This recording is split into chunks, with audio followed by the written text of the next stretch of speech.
The job offer arrived without a sender. 1 night of work, underground. Payment in cash. No records. Most people would have deleted it. But Tom accepted. The coordinates pointed to an industrial forest zone that officially didn't exist. And for Tom, curiosity always paid better than fear. He found the elevator hidden inside a grim, concrete structure marked as a weather station. It was a simple metal box with a single, unlit button. It only went down. There were no buttons for going back up. As the steel doors hissed shut, plunging him into the earth, a sense of finality settled in his stomach. The descent felt like forever. A slow fall into a forgotten secret. When the doors finally opened, it was in Lab 9. It was a place that felt like a buried thought, a sterile wound beneath the forest floor. Long corridors stretched out, lined with stark white walls and illuminated by humming fluorescent lights. The air was cold and recycled, carrying the faint scent of antiseptic and something else. Something metallic and old. People moved through the halls with an unsettling efficiency, their smiles a little too careful, their eyes a little too watchful. The supervisor introduced herself without offering a name. She was a picture of professional calm, her voice smooth and even. Daylight hours are for observation, she explained, her gaze never quite meeting Tom. Night hours are for containment. A simple, chilling statement. Ilya noticed there were no windows, no way to gauge the outside world. There were no clocks either, only a large digital display on every wall, counting down to sunset. During the day, the facility hummed with an almost believable sense of normalcy. Staff members worked at their consoles, taking notes, sharing coffee from thermal mugs, and laughing quietly amongst themselves. It looked like any other research facility, a place of science and discovery, but the subjects of their research were kept behind thick, reinforced glass. Each enclosure was labeled Human Variants, Phase 4. Inside, the subjects looked exhausted, frightened, and completely normal. Men and women in simple gray uniforms, huddled in corners or pacing restlessly. They looked like prisoners, not experiments. One subject, a man with haunted eyes, stared at Tom longer than the others. He leaned close to the glass, his breath fogging the surface, and mouthed 2 silent words. "Do not stay." Just as the message registered, the supervisor appeared at Tom's side. "Don't mind him," she said, with that same placid smile. "The stress of the program can cause attachments. Communication is strictly forbidden, for your safety and theirs." Her hand rested on his shoulder for a moment, a touch as cold as the walls around them. The digital countdown on the wall reached 0. At that exact moment, the white lights of the facility flickered and shifted to a deep, predatory red, and every single staff member, in perfect, unnerving synchronicity, stopped moving. They stood frozen for a beat, a collective tableau of suspended animation. Then, just as suddenly, they relaxed. Their smiles widened, stretching unnaturally across their faces. Their shoulders dropped, and their arms hung loose, like puppets whose strings had just been cut. They were still them, but wrong. The human mask had slipped. The supervisor turned toward Tom, her head tilting at an unnatural angle. Her voice, still polite, dripped with a new, terrifying implication. "Welcome to the night shift. Tom, do you prefer to observe or participate?"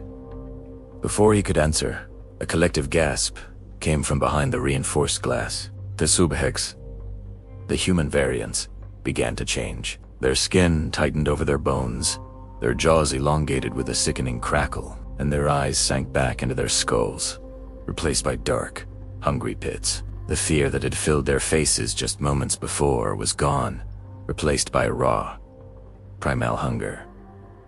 Tom's blood ran cold.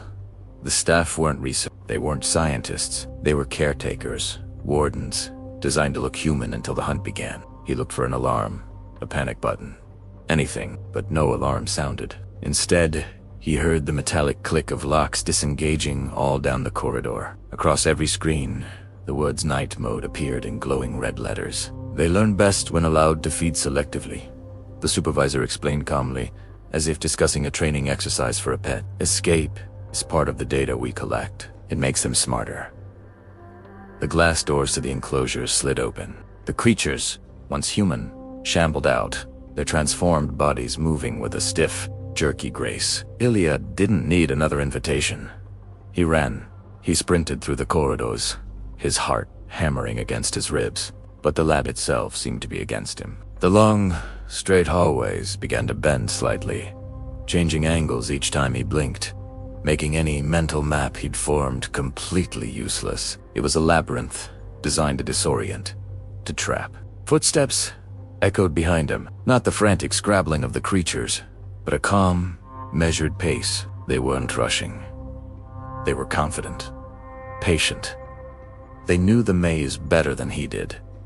They knew he had nowhere to go. He stumbled into a control room, a relic from a previous version of this nightmare. Old monitors flickered, playing grainy footage of the same experiment, repeated over and over. Different faces, different years, but always the same ending. A small, yellowed note was taped to one of the consoles. The handwriting was shaky. It read, "Lab 9 does not exist because existence requires witnesses."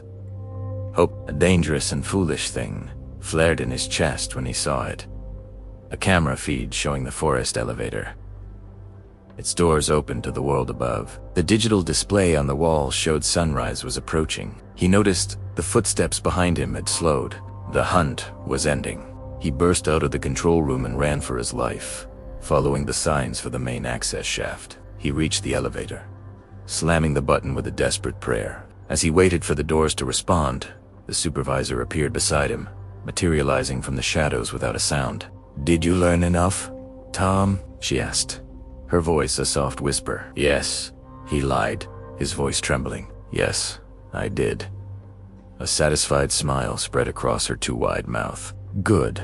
She stepped back as the elevator doors finally groaned shut, sealing him in. As Dan Broglia emerged into the forest, gasping for air, A turned back, expecting to see the concrete weather station. It was gone. In its place stood untouched trees, as if the structure and the nightmare beneath it had never been there at all. He reached into his pocket and found the promised payment, a thick wad of cash, but underneath it was something else, a plastic security badge. It read, "Staff, Night Shift." That evening, as the sun kissed the horizon, painting the sky in shades of orange and red, the badge in his pocket began to vibrate, a low hum that seemed to resonate deep in his bones. He pulled it out. A message glowed on its small screen. "Welcome back. Your observation period resumes at sunset." If you enjoyed this horror story, make sure to subscribe for more episodes just like this. And do you want to forget to hit that like button and let me know in the comments. If you were Tom, would you have stayed for the night? Thanks for watching.